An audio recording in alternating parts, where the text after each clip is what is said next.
Hi, this is Tammy Lear. We're at ISC West, and we are live in our SIA studio, and we're here with Mr. Fredrik Nilsson. Hello, sir. Thank you. Nice being here. Nice being here. Yes, nice to have you here. And you are the general manager of Access Communications, which is a Swedish company specializing in digital IP network video solutions. Absolutely correct. Absolutely Very correct. good. Now, security systems seem to be moving more into the IP-based solutions. Tell us a little bit about what this means for the industry, Yeah, Fredrik. it actually means a lot to the industry. It's interesting now here in year 2011 because we're celebrating, and we actually had a press breakfast this morning, the 15th anniversary of the invention of the IP camera. We had the world's first IP camera back in 1996. So, what has happened over the first 15 years? Well, we've created a $2.5 billion market that is IP-based video. And really what it brings to the end users at the end of the day, it's better image quality, better scalability for the systems, and for the most part, especially for larger system, a lower total cost of ownership. Wow. And not only is all those technology features, but it's also created a lot of new opportunities for new companies to come into this market. We, for example, weren't here 15 years ago. We never did a video surveillance camera. We've never done analog cameras. And there's many other companies on the show floor as well that are here because of what's happening in the IP video. So it's a great new market opportunities and new players and more people coming to the show. Very good. And you see the interest, and you have a lot of people that are more technologically savvy than ever, right? Absolutely. Everything is getting more and more digital all the time. So and they're ready to learn what that means. Exactly. Yeah.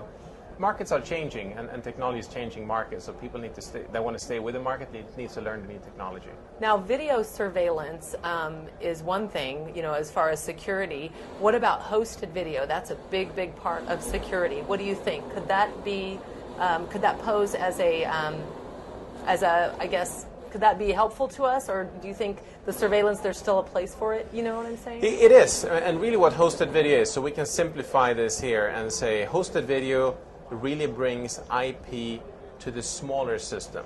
Okay. If you're looking at IP over the first number of years, it's been doing very, very well for large system. Great scalability. We're proud, you know, a number of years ago, the first 100 camera system. Then there was the first 1,000 camera system. Then there was the first 10,000 camera system.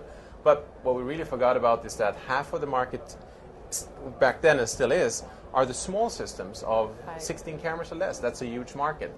And IP has been a little bit too expensive for that, or perceived too expensive, and also being perceived to be too complex to install. We talked about technology before. Yes. So what hosted video brings to the table is, first of all, you can repurpose low-cost storage in the cloud. You can have local NAS storage that is really inexpensive. You can address the price point and provide for systems that are very cost competitive in those system sizes.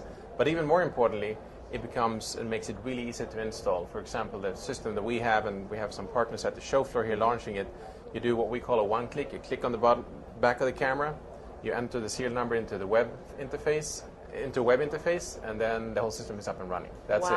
So the ease of installation is being addressed as well. So what we call hosted video, people get confused, it's cloud.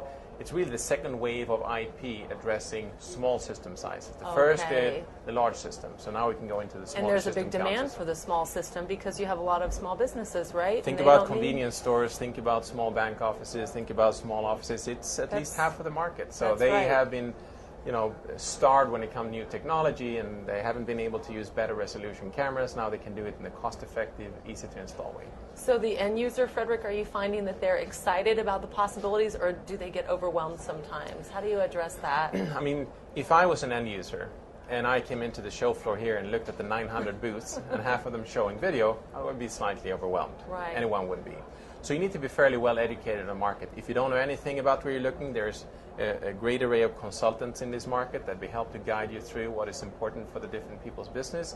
But I think if you go to a show like that, you pretty quickly grasp what are the themes, what are the more important things, and be able to weed out what companies might make sense and are relevant, and which might not make sense and be as relevant for what they're trying to accommodate with their system. So they should decipher what's going to be relevant and what will work for their So they should have a list of, you know, how you evaluate not only technology, but also the companies you want to talk to. You know, is it a viable long-term company? They invest a lot in R&D. Are they there for the service and support, etc., etc., etc. It's like any system. If you're buying a couple of cameras, research might not really be that important. But if you're going to invest in a 1,000 camera city center surveillance system, I would probably get a consultant or a really good integrator who knows the market that can kind of lead you through all those kind of things. Okay. And what is your perspective or your perception of the role that SIA should play with all of this growing technology, enhanced technology?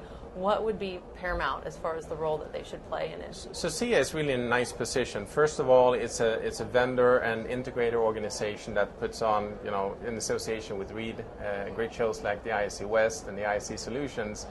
But if you look at what SIA is really doing for the industry, standards, education, government, research, well, all of those go very well into the shift of technology and the change of the market. You need research to know what's going on. Right. You need standards to make sure things are interoperable. You need lots of education. There's many sessions going on here, and government is very influential, both when it comes to standards and one of the biggest vertical market when it comes to procuring products. So I think SIA is really in a sweet spot here. Right, definitely, because they're committed to making sure they hold up to the standards that are already in place, and they're packaging it nicely, I would say. Exactly, and educating the market about all those things and being totally neutral. Right. Tell us about high definition and things of that nature. Again, does that play a part in being able to have clarity in what is being viewed, and where does that does it again get embraced readily, or are people again finding themselves saying, well, where do I go, what do I choose, I don't know, or let me just go with what I think I know? No, it's a great question. First of all, if you say high resolution, people say it must be better. Right. And yes, for the most part, but not necessarily all the time. Right. And then I think we as vendors do, sometimes confuse end users by throwing out a lot of different terms. Fancy ones, yeah. Fancy terms, high-res video, high-def video, so forth. I think there's really only two terms that say anything. And the first term is HD TV. Right. Because HD TV is a standard, SIA-like standard. So it's a standard that means that, yes, it's high resolution, either 1 megapixel or 2 megapixel approximately, but you have guaranteed frame rate, guaranteed color fidelity, the 16:9 aspect ratio, and it comes in H.264 compression. So all of a sudden that becomes much more comparable.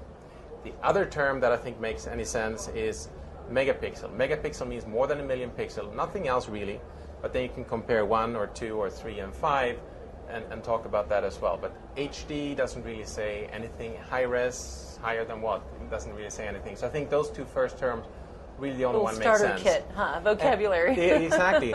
And it really has come a long way. The first higher resolution or megapixel, I need to correct myself, megapixel cameras were great when it came to resolution, didn't necessarily have the frame rate you needed, didn't necessarily have the light sensitivity, didn't necessarily have the compression to make it feasible from an economical point of view. But now all those things over the last few years have come together. We launched here at ISC West the world's first HD TV network camera. And finally people grasp to say, okay, it's really like going from that tube TV to the flat screen at home. That was a great improvement. I get it now. So you need to package it to have a reference base that people can understand.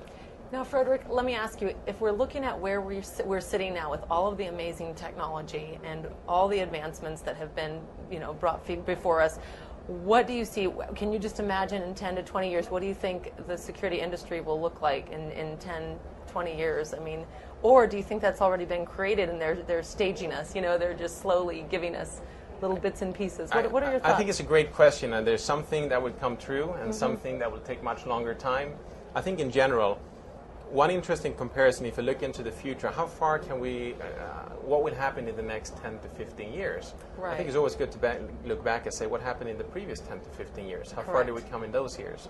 So 15 is a good way to look at it, because if you look at 1996, that was when we launched the world's first network camera. First time it was IP and coming into the security market. And since then, the performance of the cameras have increased 600 times. From 0.1 megapixel at 1 frame a second to 30 frames a second at 2 megapixels. That's 600 times. You say 600 times, how is that possible? Well, amazing. If you refer to the IT industry, there is a law that people are referring to called Moore's Law by the founder Gordon Moore of Intel Corporation. And he said, performance is going to double every 18 months. And if you go over 15 years, if you double performance every 18 months, you get pretty much to 600 times. Wow. So what if you look another 15 years out? Will we have 600 times higher performance? Well, according to Moore's Law, that might be possible. But when it comes to cameras and resolution, it actually won't be that dramatic of a change over the next number of years. And the main reason that the key component, there's a key component in the cameras. that doesn't comply to Moore's law, and that's the lens. It's an optical element. Okay. And the optical element is pretty much getting close to its max right now, Right. at 3 and 5 and maybe 8 megapixel. So that will kind of damper the performance when it comes to the increase of resolution. However, Right. we'll get the performance in the camera. So what are we going to do with that performance? We can have even more functionality in the camera, and finally, local intelligence will start to make sense over those years. So I think we're going to see much more capable systems, much more intelligent systems, much larger systems. Retail stores that today have 80 cameras will probably have hundreds of cameras. Cities that today have their first few thousand will have tens of thousands of cameras. Right. I'm going to get on my cell phone. I'm going to be able to easily get the video. I already can do it today, but it's going to be real live video. So I think the system we look at then, we're going to look back to 2011 in our interview and say, wow, those systems were really poor back then. Exactly. Because technology is moving forward. Very fast, but very it's moving fast. forward in different areas now compared to the previous 50 Right, years. right. They're enhancements, but they can only tweak so many at once. Exactly. And I think too, with the market, for the market to readily embrace too much too soon, Yeah. scares us, doesn't it? you need to do innovation that makes sense that people Right. are willing to pay for as well. But it's, Right. you know, if you look at technology in general, the things that's driving technology and development technology today is you and I, consumers. The Right. consumer industry is a market that is 100 times bigger than the video surveillance industry. Exactly. And if you look at the technology we're using today in the network camera, the sensors come probably from the consumer industry.